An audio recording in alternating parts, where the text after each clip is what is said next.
एक ना divine femininity नावाची गोष्ट असते जी त्या पात्रात आहे वंदूमध्ये. आणि खूप पात्र अशी लिहिले जात नाहीत की त्या ॲक्ट्रेसला ते एक्सप्लोर करायला मिळेल. कारण ती डिवाइन फेमिनिटी जी असते ना ती खूप पॉवरफुल असते.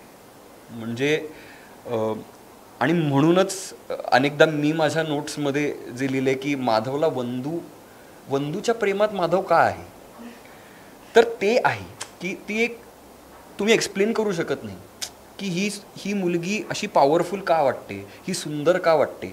तर ते जे रूटेडनेस आहे आय थिंक तिला त्याच्यातच ते एक मिळालेला असावा. हां, तर एक डिव्हिनिटी आहे आय फील आमच्या ह्या कथेत. एक ग्राउंडिंगही आहे, म्हणजे ते मातीतली ती गोष्ट आहे, पण त्या प्रत्येक कॅरेक्टरमध्ये एक डिव्हिनिटी पण आहे. आणि ते एक्सप्लोर करण्याची आम्हाला स्पेसही मिळाली. म्हणजे जे 50 दिवस शूट ते कशासाठी आहे, ते ह्याच्यासाठी आहे. फक्त कलाकार म्हणून नाही पण टेक्निकली म्हणू नका, म्हणजे किंवा जस्ट लोकेशन्स एक्सप्लोर करणं. जेव्हा आपण सिनेमाचा जो बिझनेस आहे त्याच्यामुळे खूपदा आपल्याला कटशॉट करावा लागतो. म्हणजे जूनचा उल्लेख करायचा झाला तर 20 दिवसात बनवलेली ती फिल्म. खूपदा असं व्हायचं की नाही आता 3च तास हा लोकेशन आहे. आणि आय अंडरस्टँड पण कधी कधी ना ते खोलात जाऊन ऑफकोर्स त्याच्यात काही सेल्फ स्वतः आम्ही रमलोय अशातला भाग नाही आहे. ते प्रेक्षकांसाठीच आहे. ते या सगळ्या परंपरेला महाराष्ट्राला ओढ देण्यासाठीच आहे. ते सिनेमाला पुढे ढकलण्यासाठीचे प्रयत्न आहेत. तर त्या मानाने खूप वर्षानंतर आय थिंक 50 दिवस शूट मी करतोय का मराठी सिनेमासाठी. आणि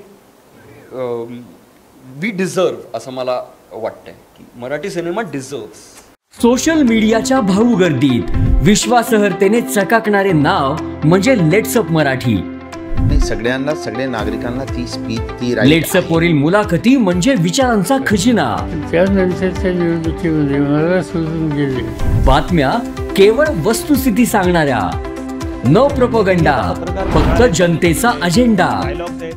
क्योंकि आने वाला कल जाने वाला है, जाने वाला कल आने वाला है. राजकारण, मनोरंजन असो की क्रीडा क्षेत्र, महाराष्ट्राची स्पंदने संवेदनशीलतेने टिपणारे माध्यम म्हणजे लेट्सअप मराठी.